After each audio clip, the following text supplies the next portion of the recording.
آئیے آئیے سہل نصیب. پہلے مجھے یہ تو بتائیے کہ اس موسیقی کے پیچھے کیا راز ہے؟ ارے کسی ڈاکٹر نے نسخے میں لکھ دیا تھا یا آپ کے آباء و اجداد میں سے کوئی صاحب وصیت کر گئے تھے کہ 24 گھنٹے آپ کو موسیقی سنائی جائے؟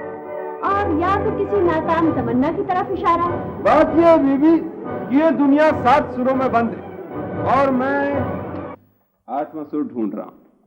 مل چکا آپ کو 8واں یا 9واں سر. جتنے کاہل آپ ہیں نا اس حساب سے تو یہ 7 سر بھی آپ کے ہاتھ سے جائیں گے. وہ آپ کو موسیقی سے کوئی شغف نہیں ہے. جناب شغف اور جنون میں جو واضح سے فرق ہے وہ آپ کی سمجھ میں آتا ہے؟ آپ اس موضوع پہ مذاکرہ کرنے تشریف لائی ہیں؟ بسم اللہ. جی ہرگز نہیں، مجھے اس سے کہیں زیادہ بہتر اور ضروری کام کرنے ہیں. سنیے، میں آپ کو جو کچھ بھی بتاؤں گی نا آپ انتہائی راز میں رکھیں گے اور اس پر عمل بھی کریں گے. ایسا کرتے ہیں کہ عدالت میں چل کے پکے کاغذ پہ لکھ کے دیتا ہوں. جناب یہ بڑی سنجیدہ بات ہے، ذرا غور سے سنیے. دیکھیے میں تو آپ کے آنے سے ویسے ہی تھر تھر کانپنے لگتا ہوں. فرمائیے. ناجیہ کے سلسلے میں آپ کو میری مدد کرنا ہوگی. تو ہو گئی آپ دونوں کی لڑائی بلا؟ نہیں، یہ بات نہیں ہے. میں اس کو بچانا چاہتی ہوں، وہ سخت خطرے میں ہے. یہ خطرے کی وضاحت فرمائیں گے؟ خطرہ خود اس کی ذات کو ہے.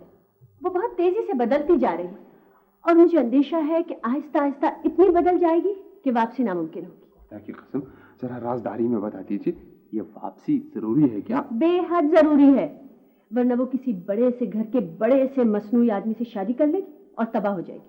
اس کی شخصیت بالکل برباد ہو جائے گی. ہائے، یقین مانیے کہ بے اندازہ رنج ہوا ہے مجھے اس عبرتناک انجام پر. آپ انتہائی بے حس آدمی ہیں. شکریہ، یہ بے حسی میرا واحد دفاع ہے. بہت اچھی گزرتی ہے میری. دیکھیے آپ صرف اتنا کیجئے کہ کسی نہ کسی طرح سے ناجیہ کو راضی کر لیجئے کہ وہ ناصر سے شادی کرنے پر تیار ہو جائے. ناصر؟ یہ کون سا آدمی؟ ارے بے حد شاندار نوجوان، بہت با کمال، نیک سیرت، بچپن سے ناجیہ کو جانتا ہے.